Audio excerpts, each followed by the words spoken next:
Hi, this is Cecilia from Tarot by Cecilia, and today is Friday, January 19th, 2018. The tarot card for today is the Hierophant. First, I want to say, today, the sun moves into Aquarius. Very, very late in the day, okay? So, if you're waiting for any babies to be born, they may be a Pisces, they may be an Aquarius. You have to wait and see. Now, as for this card, we see this pretty frequently. I'd say almost on average of once a month. Every once in a while, we might skip one. And this card, it has a number of meanings, but it very much represents our beliefs, our belief system, the religion that we may or may not identify with, all of those different things. It's also, the Hierophant is a teacher. He's a guide. He's a wise counsel. You may also, you could be the teacher, you could be the student. So, this card can apply in many ways. And I very often say with this as well, that, with all of the wisdom that you have achieved along the way now on your journey, you may find yourself occasionally, turning around to help someone else who's not as far on their path as you when it comes to beliefs and spirituality and understanding. And there's also, I almost like say rules and regulations, the establishment that needing to conform to society. No matter where we live, who we are bound by some sort of rules by which we're supposed to live. The question is, does everybody do that? No, they don't. But there is a sense there, and I don't know how to put this. I feel as though whatever was wrong for the last 5 years, and now you're in this new 5 years, is that there are parts of your life that were a little unorthodox, like how you survived it and how you made it through. And now putting your life where it needs to be, like so that it does conform to society.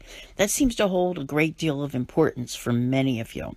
Okay, so we'll keep that in mind for a moment. But my main feeling for today, everyone, with what I've been observing with the cards and what you're doing and what's been going on like in these last 2 weeks, this surge to push forward.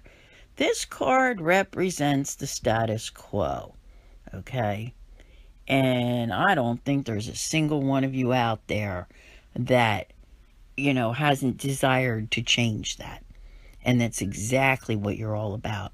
You've been kind of like pushing at it and saying, no, there are some areas of life that you are just not going to deal with the same old anymore. And you're determined to build a new life, create a new status quo. Because sometimes we become too complacent, and, have a fear of change. But there's been a real transition that's been going on here where people's mindsets and their beliefs are pushing them to make changes that they would otherwise not have done 5 years ago. And now they're like, yes, I cannot wait to get to my future. I cannot wait to see this happen. So right now, as far as things that surround you and what you're doing to, really change the status quo, it's all about you. It's all about your life, what you want, and you most definitely have the ability to do it. So I'm thinking there's some really interesting things happening here as the month continues to progress. Obviously, we still have 0 retrograde planets. And, we are also into eclipse season, my friends. Now, here's the thing. With some things that you may have on your mind, if you try to look a little too far into the future, you may not be able to see what's happening. Focus on now. Focus on things in a methodical fashion, things that pertain to you. Because over these next 4 to 6 weeks, you're going to see some twists and turns and some events that change the status quo all on their own. Okay, so keep that in mind. So you're going to need to be flexible along the way, and you're going to need to remain focused on your own goals. So I want to thank you all very much for listening. I'll see you here again tomorrow, and as always, have a great day.